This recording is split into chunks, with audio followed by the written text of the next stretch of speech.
Party શરૂ થઈ ગઈ અને આ ઇસ્માઇલભાઈ એક એક પીસને હરિયામાં ભરવાનું ચાલુ કરી દીધું અને મેં પણ કોલસા સળગાવી દીધા અને સગડી પર મૂકી દીધા પીસ.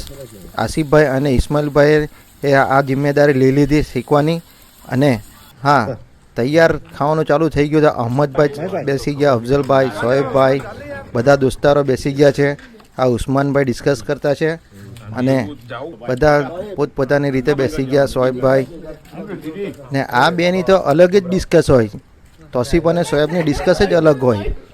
આ બશીરભાઈ તો એવી રીતે બેહે અને હૈલા તો જો કેવી રીતે બધા અલીભાઈ પણ બેસી ગયા છે ખાવા માટે. આ ઇસ્માઇલભાઈ ટેસ્ટ કરવા લાગી ગયા અને હું પણ તેમના સાથે ટેસ્ટ કરવા લાગી ગયો. આસિફભાઈ ને ખાઈને પછી જે બેસવાની મજા છે મહેફિલમાં, દોસ્તોમાં એક એકની વાત કરવાની અને એ મજા જ કંઈ અલગ છે ને એ મહેફિલ એવી જમે કે તમે જોઈ શકો છો કે આ મહેફિલ જ એવી છે કે બેઠક બાર કહે ને તે એક નંબર બેઠક હોય છે દોસ્તોની મહેફિલ.